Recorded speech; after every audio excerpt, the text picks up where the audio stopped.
지금은 완전히 이제 에이전트로 넘어가고 있는 시대인 것 같습니다. 앞으로는 기업에서 모두 에이전트를 활용하실 텐데, 에이전트가 안정적으로 업무를 수행하기 위해서는 어떤 문제를 해결하고 싶은가, 에이전트로. 그리고 거기에 대한 우리가 데이터는 충분히 있는가, 데이터를 어떻게 쌓을 수 있는가, 있는 정보를 연결할 수 있는가, 이런 것들이 기업이 앞으로 경쟁력을 가지고 운영되기 위해서는 굉장히 중요하다고 생각합니다. 안녕하십니까, 이네스 창업자 이승현입니다. 저희는 산업 특화된 에이전트를 공급하는 회사인데요. 에이전트는 쉽게 얘기하자면 일하는 동료라고 볼 수 있습니다. 그래서 어떤 특정 산업을 잘 이해해서 우리 기업의 업무에 잘 맞춰서 같이 일해주는 동료들을 공급하는 그런 회사라고 봐주시면 좋을 것 같습니다. 최근 매출은 거의 100억 가까이 되고요. 저희 일하는 에이전트들이 한 50개국 이상에서 일을 하고 있습니다.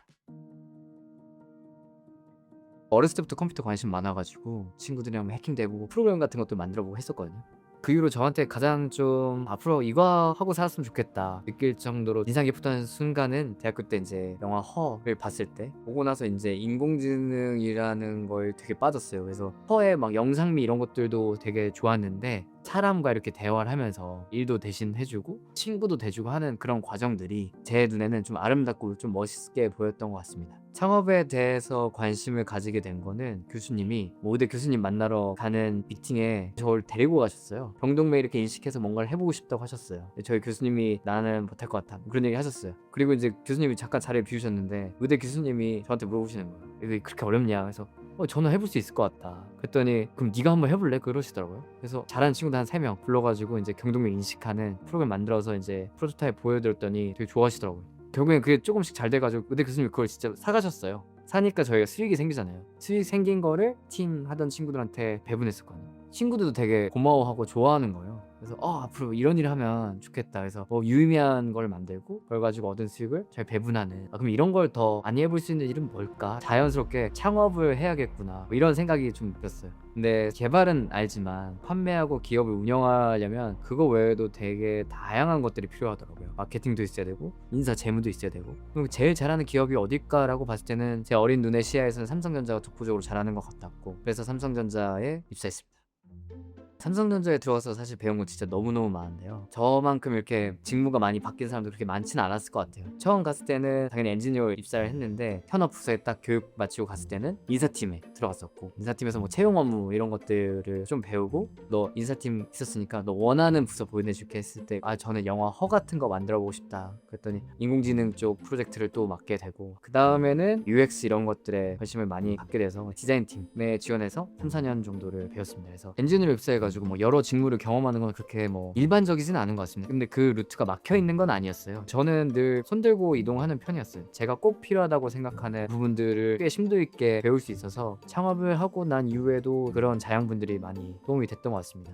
또 참고로 또 이어지기도 한 게, 그런 와중에 룸메이트가 아마존 쇼핑에 신발 박스를 팔고 있었거든요. 처음에 한두 개씩 팔다가 그 갑자기 막 잘 팔려고 100개, 200개씩 팔리는 거예요. 그러니까 일이 너무 많아요. 그 신발 박스가 다 중국에서 떼오는 거였거든요. 중국에서 떼고 주문 넣고 상품 문의랑 대응하고 이런 일이 너무 많아요. 근데 이게 막 한 땀 한 땀 손으로 하는 일들이 너무 많아요. 근데 이거 왜 그렇게 하고 있지? 뭐 그런 생각이 좀 들었어요. 그 친구가 이제 이거 할 일 너무 많은데 너 컴퓨터만 나왔으면은 이런 거 자동화하는 거 좀 개발 좀 해주면 안 되냐 라고 해서 이거 자동화 좀 해야겠다, 그런 생각 했었죠. 친구들이 이제 모아가지고 1년 반 정도 프로젝트 했어요. 그래서 주말에 모여가지고 저희 집에서 다 노트북 들고 와가지고 개발하고 테스트해보고 개발하고 테스트해보고 막 재밌게 프로젝트 했었는데, 중국에서 산 게 오픈 마켓플레이스 올려놨더니 누가 주문이 들어서 팔리는데, 이게 파이프라인 연결해서 쭉 팔리는 거야. 사람 없이도. 자동화한 것들이 현실 세계에서 워킹을 하는구나. 이거 너무 재밌다. 이제 앞으로 자금만 되면 계속 팔리겠다 이거. 그걸 이제 보는 순간이 굉장히 좀 임팩트 있는 순간이었고, 그럼 이걸 가지고 현실 세계에 더 많은 일들을 운영하고 자동화할 수 있겠다는 생각이 들어서 2021년에 자동화라는 주제를 가지고 창업했습니다. 저희가 했던 첫 번째 프로젝트가 중국에 있는 공장들에서 상품을 검색하고 클릭 한번 누르면 내 창고까지 모든 물류를 거쳐서 상품이 이렇게 딱 오게 되는. 근데 실제로 이걸 적용하려다 보니까 데이터나 숫자로만 보이지 않는 현실 세계에 굉장히 많은 디테일, 그리고 사람의 판단 요소들이 많이 들어가더라고요. 사진으로 보였던 상품이 실물로 보면 너무 훔친 경우들이 많았고요. 두 번째로는 이게 그럼 대량으로 많이 사셔야 되는데 사시는 분들이 그냥 소량으로만 사시는 거예요. 왜 그러실까? 왜 대량으로 사시는 분들은 우리를 안 통하고 사실까? 그래서 이제 대량으로 유통하시는 분들이 많은 남대문을 직접 찾아가 봤었죠. 저희가 그때 기능이 이렇게 화면을 딱 비추면은 그 중국 공장에서 얼마인지, 얼마나 걸릴 건지 뭐 이런 기능이 있었거든요. 그래서 사장님한테 이거 지금 2,000원에 판매하고 계시죠? 제가 이거 350원에 띄워다 드릴 수 있습니다. 유통하시는 분들이 별 관심이 없으시더라고요. 그래서 한 일주일에 한 번씩 계속 가가지고 층을 다 돌았던 것 같아요. 1층부터 5층. 하도 많이 왔다 갔다 하니까 어느 여자 사장님께서 저를 부르셔가지고 그런 얘기 하시더라고요. 젊은 사람이 진짜 열심히 하는 것 같은데 내가 이거 왜 당신한테 못 사는지 내가 알려줄게. 가끔은 니네가 쌀 때도 있을 텐데 나는 중국에 사입 삼촌이라는 사람이 있어서 그 사람이 내 걸 다 사주는데 그 사람은 내가 어떤 게 품절이 나면 한국에서라도 찾아가지고 빨리 배송을 해준다든지 내가 어떤 특정 제품이 없는 걸 사고 싶으면 최대한 유사한 거라도 어떻게든 사주는 일들을 한단 말이야. 근데 내가 너네 걸 산다는 거 알면 그 사입 삼촌이 더 이상 나를 그렇게 많이 안 도와줄 거야. 그럼 나한테 리스크가 커, 사업에 너무. 제가 그때 느낀 거는 단순히 그냥 이론적으로 얼마가 더 싸다 뭐 이런 거보다 업무가 운영되는 전체 프로세스를 이해하고 우리가 사실은 잘 모르는 암묵지들 이런 것들이 잘 반영이 돼서 실제 산업에 전방위적인 어떤 플러스가 있어야 고객들이 새로운 서비스를 쓰겠구나 뭐 이런 것들을 배울 수 있었던 소중한 프로젝트였죠.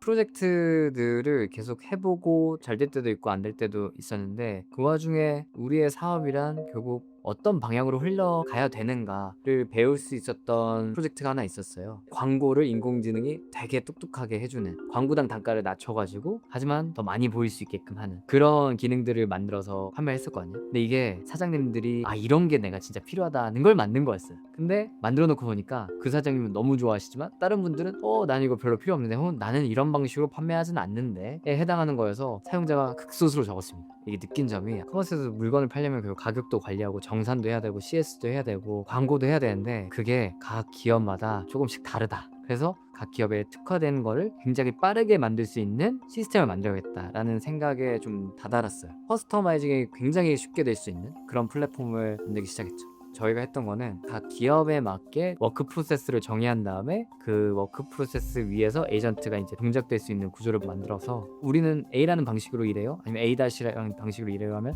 그런 것들이 에이전트에게 빠르게 적용될 수 있도록 그런 시스템을 구성했고 근데 각 기업마다 이게 다 달라서 매번 사람이 다 한 땀 한 땀 하려면 너무 시간이 많이 걸리는 이거 어떻게 적용하지? 그래서 이 문제를 도대체 어떻게 해결할까? 뭐 이런 걸 고민하고 있었는데 생각해보니까 삼성전자 입사했을 때 연구소에 이제 배치받았을 때 거기 주제가 딱 요거였어요. 날리지 그래프 온톨로지 만드는 팀이었거든요. 온톨로지는 사실 개념은 좀 오래됐어요. 1980년대부터 팀 버너스가 월드와이드에 하면서 형성한 개념인데 AI에게 세차하러 갈 건데 걸어서 가는 게 좋을까 아니면 차를 가져가는 게 좋을까라고 하면 걸어서 가는 게 좋을 것 같은데 이런 대답을 해요. 근데 세차장 가는데 차를 안 가져가면 안 되잖아요. 그러니까 AI는 세차장과 차 그리고 나와의 관계가 어떻게 돌아가는지를 사실은 모르는 거죠. 근데 온톨로지가 있으면은 나는 세차장 갈 때 차를 씻기러 가는 거기 때문에 차를 타고 가야 돼. 이런 개념을 구성해 놓는 거거든요. 그래서 세상에는 어떤 존재가 있고 A라는 존재와 B라는 존재는 어떤 관계를 맺고 있고 이런 것들을 AI가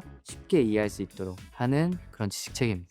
그래서 2024년 말 정도부터는 온톨로지를 박차게 기획했는데 결국에는 온톨로지를 잘 구축하는데 가장 중요한 요소는 도메인 전문가의 지식을 잘 여기에 녹이는 게 되게 중요하거든요. 그 암묵지를. 그리고 이제 어디에서 이 온톨로지의 관계가 빠져있을 가능성이 높은지 뭐 이런 것들을 체크하고 좀 더 나아가서는 이 암묵집들을 사람이 체계적으로 정리한다는 게 사실 좀 어려워요. 그래서 이걸 사람이 지식을 쏟아내면 인공지능이 잘 체계화해서 온톨로지로 더 빠르게 구성하는 그런 어떤 노하우들이 많이 쌓였습니다. 온톨로지를 좀 구성한 이후에 에이전트가 비로소야 안정적으로 일을 하기 시작했어요. 진짜 제품으로서 고객에게 효용 가치를 주는구나. 그러니까 또 고객들이 더 유입이 돼서 커머스 리테일 외에도 다양한 버티컬 고객 기업들이 생기고 있는 중입니다. 고객분들이 요청을 주셨어요. 제조 이런 거 할 수 있는 거 아니야? 너네 기술로. 그리고 온톨로지로 이제 자동화하는 부분들. 저희도 이제 좀 검토를 해봤는데 기술적으로 너무 되는 거예요. 그래서 이게 도메인 확장이 가능하구나. 너무 커머스 리테일에만 뭐 매몰될 필요는 없겠다. 그런 생각을 하게 됐습니다. 그래서 저희 산업 특화된 영역이 커머스 리테일에서 제조,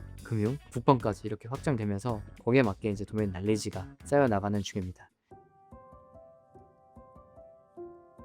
AI를 단순히 이제 대화하는 챗봇으로 생각하고 계신 게 많은데요. 지금은 완전히 이제 에이전트로 넘어가고 있는 시대인 것 같습니다. 대화를 넘어서 고객의 의도를 알아채서 실제로 어떤 실행까지 하는 것을 이제 에이전트로 하고요. 저희가 2026년 3월 9일에 알파고와 이세돌 국수님께서 대국을 둔 정확히 10년이 되는 날 이세돌 국수님과 다시 어떤 행사를 열었거든요. 그때 저희가 좀 시대적으로 알리고 싶었던 거는 인공지능과 사람의 관계였어요. 그때는 알파고랑 이세돌 국수님이랑 이제 대결을 했잖아요. 지금은 대결 구도에서 내 일을 도와주고 내 의도대로 설계되는 그런 에이전트, 이런 협업의 구도로 관계가 바뀌었다라는 것을 이 행사를 통해서 많은 분들께 알리고 싶었습니다. 앞으로는 기업에서 모두 에이전트를 활용하실 텐데, 에이전트가 안정적으로 업무를 수행하기 위해서는 우리가 알고 있는 지식을 에이전트에게 잘 설명해 주는 것이 필요하고, 어떤 문제를 해결하고 싶은가 에이전트로, 그리고 거기에 대한 우리가 데이터는 충분히 있는가. 근데 데이터는 없을 수 있어요. 그러면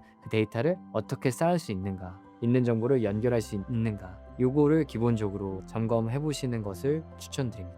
저희는 AI 시대에 마이크로소프트, 애플과 같은 운영체제 기업이 되고 싶습니다. 그냥 단순히 뭐 외국에서 팔린다 이런 게 아니라 한국의 기술이 세계에서 진짜 임팩트 있는 족적을 남기고, AI 에이전트 분야에서는 한국의 기업이 마켓쉐어 1등, 원대한 목표를 가지고 달려보고 있습니다.